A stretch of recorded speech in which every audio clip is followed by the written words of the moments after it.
It's all yours. Do with it as you see fit.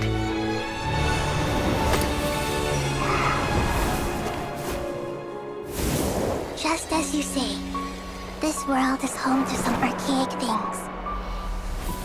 And as you suppose, you are a formidable opponent. You have long coveted the secrets of wisdom. So now, I will demonstrate true wisdom in action.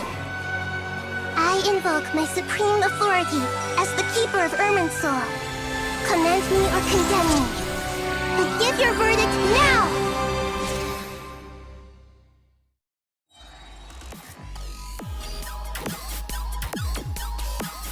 Blessed One of Wisdom, Mahakusaladhama, are you certain that you wish to exercise your authority to destroy Irminsul? It represents both your roots and your finest accomplishments. You truly intend to abandon the very thing you have always fought for? This is my decision. Irminsul has been corrupted beyond redemption. Irminsul is the original tree of Teyvat. It is the means by which the heavenly principles maintains fate itself. The 7 Archons should honor and revere it, for their authority was bestowed upon them by the heavenly principles. It is precisely because I honor and revere it that I fight for the humanity it exists to protect. Wisdom is knowing how to weigh the options and make the right decision. If you truly care about the fortunes of this world, then it is me you should seek to preserve. Planting a seed begins the chain of cause and effect. Since you have become a great tree yourself, why should the loss of another tree be anything to fear?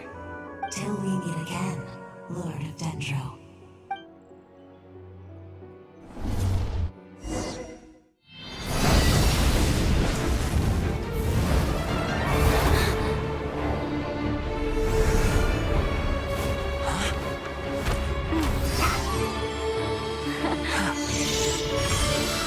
The first flame. The pure, cleansing fire.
Shall we?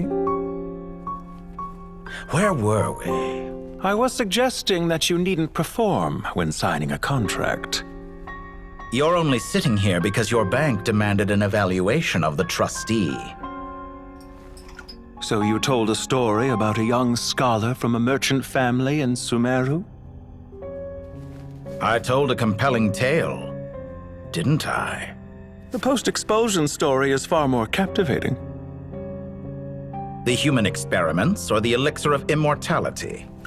The part where you die. Ah, yes. My favorite part. The 35-year-old Segment thought of himself as Dottore, reserving the name Zondique for the original specimen. Of all the Segments, he was the most selfish. After his expulsion, Dottore searched for a new direction. He joined the Fatui, studied Elazar in great depth, secured resources. He was rather fortunate in his career. Zondique turned to Conrian technology and successfully created his Segments. But this was not immortality. Even with backup segments, his body would still age. Still, thanks to Snezhnaya, Zandik found the ideal base for his experiments. Then a perfect partnership materialized at a crucial moment. The year that both parties realized they needed more time. Fortunately, Zandik succeeded. In a miraculous turn of events, he gained the extra time he needed. I seem to recall it differently. All right, it's true. No matter how much elixir he took, Zandik remained human and continued to age. Then, on the morning he turned 85... Help me up! Call for help! Surely he would be rescued, Zandik thought. But to his surprise, no one helped him. Zandik was too selfish for that. Don't forget, you're one of us. Yes, and we're all waiting. Waiting for me to die. Pantalone arrived for a meeting and happened to witness what followed. He found it unsettling. I never said that. But the Zandiks were unfazed. It was a rare opportunity for self-dissection.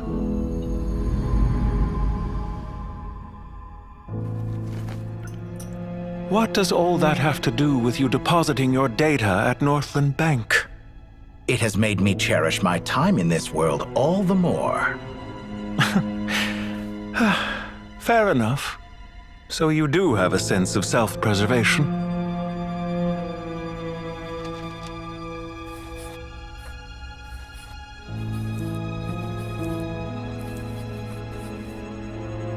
What do you mean? You're hardly normal, and you don't cherish life.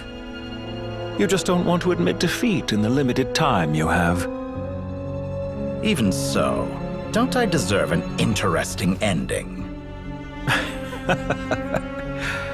I'm counting on it.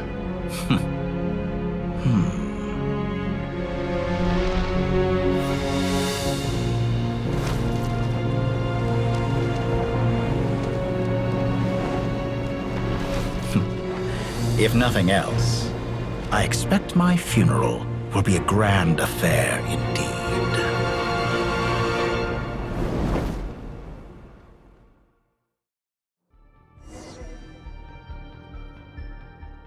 Off the cold.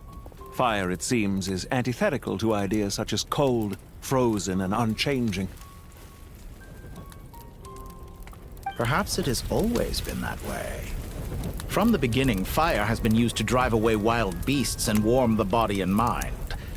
You could say it's a form of treatment. One that cures the human heart of mortal fear. Mortal fear. Something you haven't been acquainted with in a long time, by the sounds of it. Whereas you, I'm sure, must know the feeling quite well indeed. I remember when we first discussed the elixir of immortality, you claimed that extending your lifespan was about buying more time.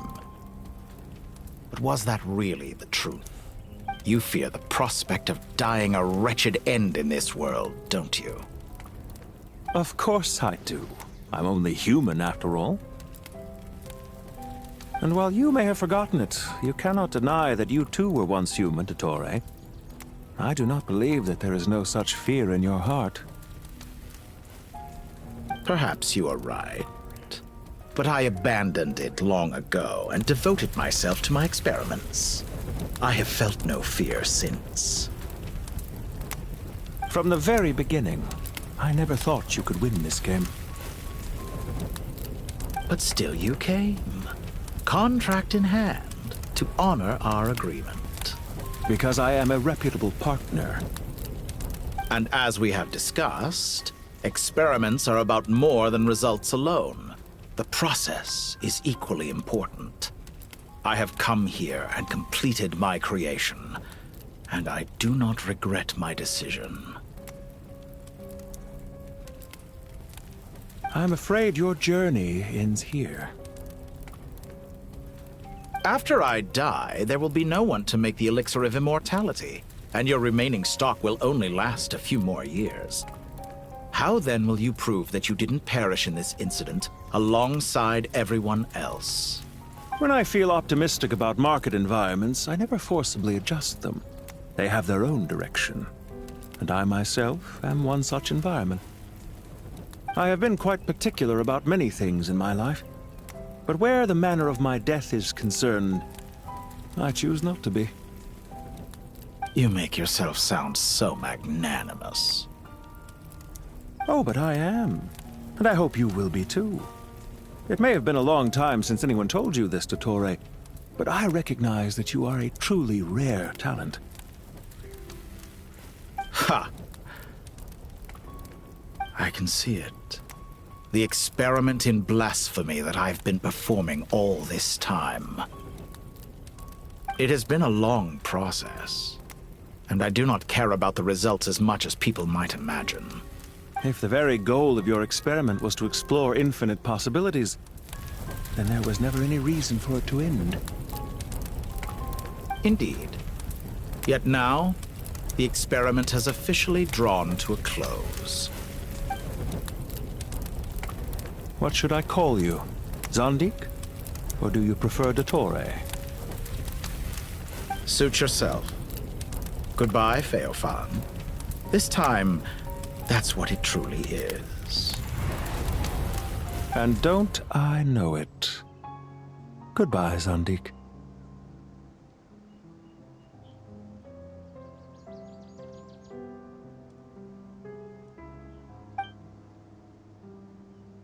I could have carried out many more experiments, but to me, Lord of Dendro, this outcome is certainly not the worst. I believe you. But unfortunately, this is where it all ends for you. This experiment does not belong to you, nor do any of the results. Experiment? It sounds like you're trying to outdo me in my own field. Wisdom is conveying information in terms that people can clearly understand. You know exactly what I mean. Indeed. I can see no further outcomes. Ha. You have a formidable mind, and you are braver than I thought. Setting fire to the very thing your survival depends on. Your previous threat was empty, but this time, it is real. When necessary, wisdom can be as fierce as an inferno. Some of the flames that incinerate you come from within yourself. Perhaps you are right. You see what lies at the bottom of the human heart, and that is your wisdom. Here is where your journey comes to an end. All that is yet unknown belongs to those of us who will carry on living. It seems I have unwittingly been your arch-enemy all along. But now... I do not deny your intelligence. But what you refer to as experiments, I would never describe in those terms. They are events that take place in the real world, and they are so much more than mere data. Goodbye. We will never meet again.